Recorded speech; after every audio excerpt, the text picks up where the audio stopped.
Stéphane Bern a désigné, ce vendredi 30 juin le village préféré des Français édition 2023.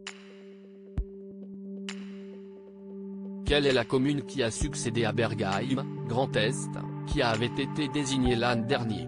Stéphane Bern distinguait ce vendredi 30 juin le village préféré des Français QV 2023. Chaque année, l'expert en histoire du service public sillonne la France afin de mettre en valeur les plus jolies communes. Lancée en 2012 sur France 3, cette émission, qui a fêté son 10e anniversaire l'an dernier, a déjà permis à 11 lauréats de sortir du lot.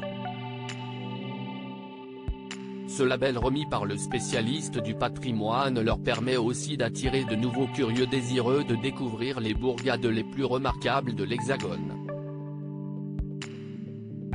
Alors sur lequel des 14 candidats en lice cesse porter le vote des téléspectateurs?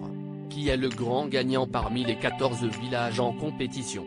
Cette année, 14 villages étaient en compétition pour cette nouvelle édition du concours: Beaulieu-la-Loche, Centre-Val de Loire, Beaumont-en-Auge, Normandie, Belcastel, Occitanie, Belvès, Nouvelle-Aquitaine, Druille et Bellefontaine, Bourgogne-Franche-Comté, Entre-Deux, La Réunion, Outre-mer, Esquelbec, Hauts-de-France, Flagy, Île-de-France, Hattonchâtel, Grand Est, La Selle-et-Château, Pays de la Loire, La Vouchillac, Auvergne-Rhône-Alpes, Blumio, Corse, Pontrieux, Bretagne, et Sainte-Marie-de-la-Mer, Provence-Alpes-Côte d'Azur. Alors qui a eu le privilège de succéder à Bergheim, Grand Est, qui avait obtenu la première place, l'an dernier? Stéphane Bern a mis fin au suspense en fin de soirée.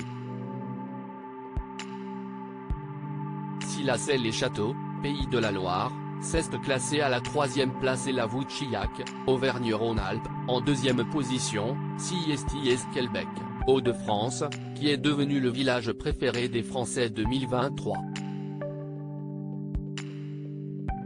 Stéphane Bern avait évoqué les critères éliminatoires pour participer au concours. Stéphane Bern nous confiait l'an dernier qu'il était parfois étonné par les choix des téléspectateurs de France 3.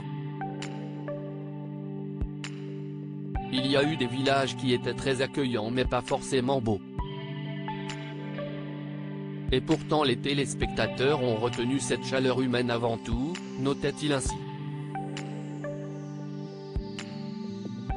Il avait aussi évoqué dans les colonnes de Téléstar les critères éliminatoires pour participer au concours.